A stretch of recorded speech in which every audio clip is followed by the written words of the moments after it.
ఒకరోజు కృష్ణ పరమాత్ముడు అమ్మతో ఆడుకుంటూ ఉన్నాడు. ఆడుకుంటూ ఉన్నటువంటి కృష్ణుడు కొద్దిసేపు తర్వాత ఆకలి అవుతుందమ్మా అని అడిగాడు. ఆకలి అవుతుందంటే ఆమె గోపిక వచ్చేసి చక్కగా పాలిస్తుంది. పాలిస్తూ ఉంటే పాలు తాగుతూ ఉన్నటువంటి కృష్ణుడు పాలు తాగుతున్నటువంటి సందర్భంలో ఆమె ఇంట్లో పాలు కాచెందకని చెప్పేసి పొయ్యి మీద పాలు పెట్టింది.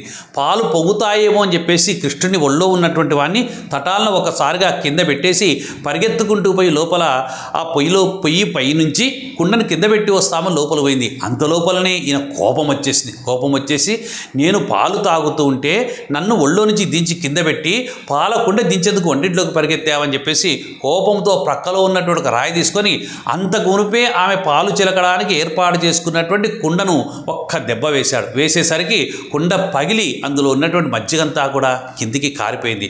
ఆమె మజ్జిగంతా కింద కారిపోవడాన్ని గమనించినటువంటి యశోద కృష్ణ పరమాత్మని పట్టుకొని కట్టేసేసరికి ఈయన కోపముతో కట్టివేసినటువంటి ఆ యశోదాదేవిని చూసి ఈ భయముతో నటిస్తున్నట్లుగా ఇలా కన్ను నులుముకుంటూ ఏడుస్తున్నట్టుగా, అమ్మా నన్ను కొట్టొద్దమ్మా, ఇక మీదటి నన్ను అల్లరి చెయ్యనమ్మా, నీ చెప్పిన మాట వింటానమ్మా అని చెప్పేసి నటిస్తూ ఉన్నటువంటి కృష్ణ పరమాత్ముడు కళ్ళలో నుంచి నీళ్లు కారుతూ ఉంటే కళ్ళకు పెట్టినటువంటి నల్లటి కాటుగా కన్నుల యొక్క మొదలు భాగంలోంచి కారు ఇలా మొహం మీదంతా కూడా నల్లగా చారలాగా కింద కారుతూ ఉన్నటువంటి కృష్ణ పరమాత్ముడు ఎంత భయపడుతున్నట్టు నటించాడో అంత భయపడుతూ ఉన్నట్లుగా నటించేటువంటి కృష్ణ పరమాత్ముని నిరంతరము నేను ధ్యానం చేస్తాను అన్నది కుంతీదేవి. అందుకే కోపముతోడ నీవు దధికుంభము భిన్నము సేయుచున్నచో గోపిక త్రాటకట్టిన వికుంచిత సాంజన భాష్పతోయ ధారా పరిపూర్ణ వక్త్రము కన్నుల బాపుచున్ వెచ్చనూర్చుచున్ పాపడవై నటించుట కృపాపర నామది చోద్యమయ్యడన్.